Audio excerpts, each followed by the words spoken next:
آئے تھوڑا حساب کتاب کر لیں, تھوڑے اپنے اکاؤنٹس کے بک کو درست کر لیں. پاکستان کی پہلی قرارداد کس اسمبلی نے منظور کی تھی بتاؤ؟ سندھ اسمبلی نے. محمد علی جناح کا تعلق کہاں سے تھا؟ سندھ سے. 1940 کی قرارداد میں کیا لکھا ہوا تھا کہ سندھ, پنجاب,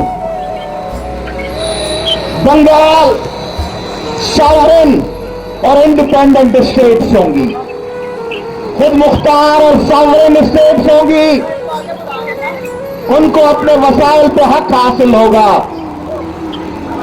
پاکستان بنا تو سب سے زیادہ امیگرینٹس کون سے صوبے میں بھیجے گئے؟ چاولوں کی دیگیں پکا کر روڑی, نواب شاہ, حیدرآباد اور کراچی کے راستوں پہ استقبال کیا گیا. جب وہ ٹرین پاکستان کے دوسری ریلوے اسٹیشن سے گزرتی تھی, یو پی, سی پی اور لکھنؤ سے آنے والی, تو ان کو کہا جاتا تھا پاکستان ابھی آگے ہے. وہ ٹرین آ رہی تھی, مسافر دروازوں پہ آ کے اترنا چاہتے تھے, جو ہمارے باصلاحیت بھائی تھے, پروانہ باری والے بھائی اور سرور باری والے بھائی, اور میاں نواز شریف اور عمران خان والے باصلاحیت بھائی کے بڑے. ان سے پوچھا پاکستان آ گیا؟ انہوں نے کہا پاکستان آگے ہے. پاکستان شہر کی اور بھوٹ کی اور روڑی سے آگے ہے. وہ پاکستانی سب پہنچ گئے. کہاں پہنچ گئے؟ سندھ میں آ گئے. اور پھر جب 1 یونٹ لگا تو کون سی زبان پہ بین لگایا گیا؟ سندھی زبان پہ بین لگایا گیا. اور جب پاکستان 2 لخت ہوا تو پاکستان کو 1973 کا آئین کس صوبے کے شخص نے اور پارٹی نے دیا؟ 1973 کا آئین دیا گیا پاکستان کو.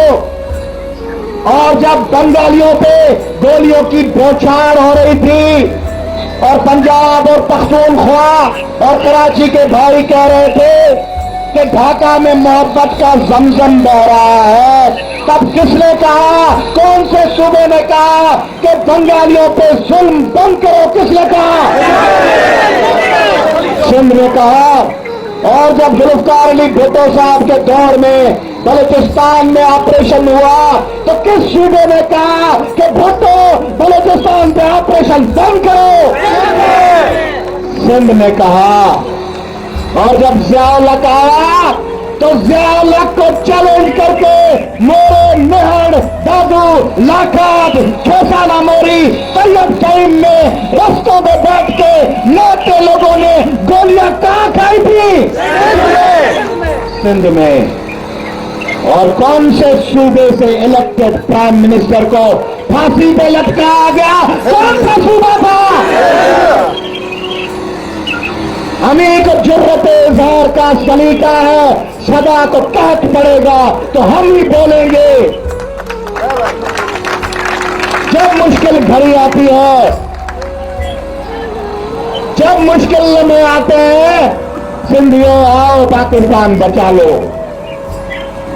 جب چیف جسٹس آف پاکستان کی تحریک چلی تو چیف جسٹس نے جو اپنے جدوجہد کا آغاز کیا, کون سا شہر تھا جہاں افتخار محمد چودھری نے اس شہر میں آ کے کہا کہ آج یہاں سے میں اگلی بحالی تحریک میں مجھے حوصلہ پیدا ہوا, وہ تھا حیدرآباد سندھ, جہاں سے عدلیہ کی آزادی کی تحریک کا آغاز ہوا.